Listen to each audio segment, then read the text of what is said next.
दीवार पर टंगी सास। पंजाबी में कहावत है, सास चंगी होवे या ते दीवार ते टंगी होवे।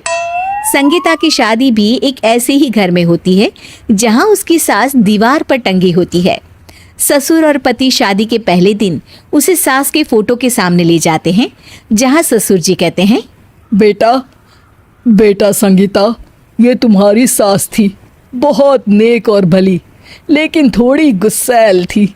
गुस्सा आने पर सब तहस नहस कर देती थी, पर अब ये इस दुनिया में नहीं है।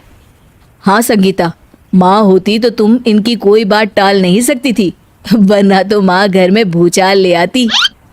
संगीता मन में खुश होती है कि अच्छा है कि ऐसी औरत अब इस घर में नहीं है, लेकिन दिखावे के लिए वो जैसे ही सास की फोटो के सामने हाथ जोड़कर खड़ी होती है, ये क्या? सास उसे देखकर मुस्कुराने लगी। संगीता आंखों को मलकर एक बार फिर से देखती है, लेकिन फिर सास के चेहरे का भाव, भंगिमा यानी एक्सप्रेशन बिल्कुल बदले होते हैं। वो अपने पति और ससुर को कहती है, माँ की तस्वीर तो स्माइल कर रही है। ना ना बेटी, ये कैसे संभव है? जरूर तुम्हें कोई गलती हुई होगी, ऐसा कैसे हो सकता है? लगता है तुम शादी की सारी फॉर्मेलिटी करते करते थक गई हो, तुम्हें आराम की जरूरत है संगीता। खैर, सारे संगीता की बात को इग्नोर कर कमरे में चले जाते हैं। वैसे सास की फोटो पर एक्सप्रेशन एक के बाद एक बदलते ही रहते हैं। सुबह होती है, पति और ससुर को काम पर भेजकर संगीता कमरे की सफाई करने में लग जाती है कि तभी उसे आवाज आती है, टेबल ठीक से साफ करो। ऐसे भी कोई टेबल साफ करता है? इससे अच्छा तो ये गंदा ही था। किसी औरत की आवाज सुन संगीता दंग रह जाती है और सोचने लगती है कि आवाज कहाँ से आई। आवाज को नजरअंदाज कर वो फिर से अपना काम करना शुरू करती है, लेकिन इस बार तो आवाज बिल्कुल उसके कान के पास से आती है। मेरा घर है ये, जब तक मैं थी चमका कर रखती थी, हर एक चीज शीशे की तरह थी। तुम्हें तो ना सफाई आती है ना कुछ पता है। क्यों तुम्हें मेरे घर की जिम्मेदारी दे दी गई है? पता नहीं तुम में मेरे बेटे को क्या दिखाई दिया। मैं होती तो एक से बढ़कर एक लड़कियों की लाइन लगा देती। अब संगीता को समझने में देर नहीं लगी कि ये आवाज किसी और की नहीं बल्कि उसकी सास की है, जो दीवार पर टंगी है।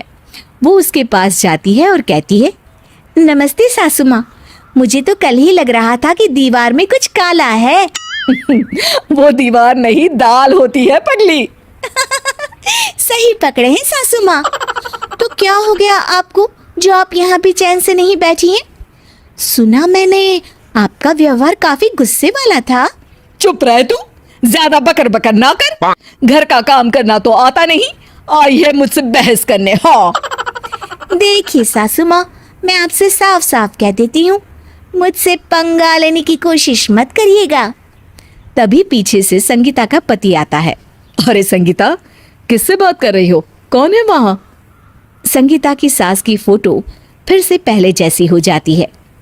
आपकी माँ से कह रही थी कि मुझे काम करना आता। अरे संगीता, माना सास के ताने हर बहू को अच्छे लगते हैं, लेकिन यहाँ तो माँ है ही नहीं, तुम तो फोटो से ही। तुम भी लाजवाब हो संगीता। किसी को विश्वास नहीं होता कि संगीता अपनी मरी हुई सास की फोटो से बात करती है। वहीं आए दिन संगीता की सास संगीता को किसी न किसी बात पर आते जाते ताने देती। संगीता को भी अब सास के तानों और उनसे बात करने की आदत हो गई। वो कभी खानदान की कहानी तो कभी तीज त्योहार कैसे मनाए या किसी व्यंजन की रेसिपी सास से ही पूछती। सारा दिन घर में अकेली संगीता की सास अब उसके लिए तानों के साथ पक्की साथी की तरह भी रहने लगी थी, जो किसी और को नहीं बल्कि संगीता को ही सुनाई देती।